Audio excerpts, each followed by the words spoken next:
So నా schedule చాలా సింపుల్గా ఉండేది, చాలా కాంప్లెక్స్గా అయితే పెట్టుకోను. బిఫోర్ నైట్ అనే నేను ప్లాన్ చేసుకుంటాను రేపు ఏం చేయాలి అని. సో మార్నింగ్ సెషన్ నేను 5కి వేకప్ టైం ఉంటే 5 to 7 రివిజన్ చేస్తాను బిఫోర్ డే వర్క్ ఏదైనా. అండ్ ఆ తర్వాత యోగా ఆర్ మెడిటేషన్ అది కంప్లీట్ అయ్యాక ఒక 3 slots పెట్టుకుంటాను daily. So morning 9 to 12 slot ఒకటి ఉంటుంది. దాంట్లో నేను ఒక బిగ్ సబ్జెక్ట్ తీసుకుంటాను, ఎందుకంటే I believe mornings are fresh for work. So ఏదైతే మేజర్ టాస్క్ ఉంటుందో అది నేను 9 to 12లో పెట్టుకుంటాను. ఫర్ ఎగ్జాంపుల్ జనరల్ స్టడీస్లో ఏదైనా ఒక సబ్జెక్ట్ పెట్టుకుంటాను. దెన్ ఆఫ్టర్నూన్ ఆ బ్రేక్ అయిపోయిన తర్వాత 2 to 5 PM ఒక స్లాట్ ఉంటుంది. దాంట్లో మిడిల్లో కూడా నేను ఒక బ్రేక్ తీసుకుంటాను.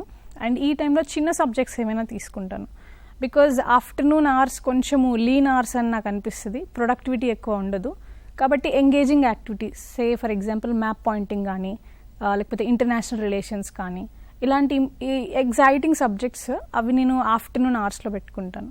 అండ్ ఈవినింగ్ కూడా ఒక బ్రేక్ తీసుకుంటాను, హాఫ్ అన్ అవర్. ఆ తర్వాత 5:30 to 7:30 ఇంకా ఏదో స్లాట్లో ఆప్షనల్ ప్రిపరేషన్ కానీ ఎథిక్స్ కానీ ఎస్ఏ పేపర్ కానీ ఇలాంటిది ఏదైనా పెట్టుకుని ఆ తర్వాత పోస్ట్ డిన్నర్ నేను జస్ట్ న్యూస్ ఈవెంట్స్ కవర్ చేసుకుంటాను, కరెంట్ అఫైర్స్.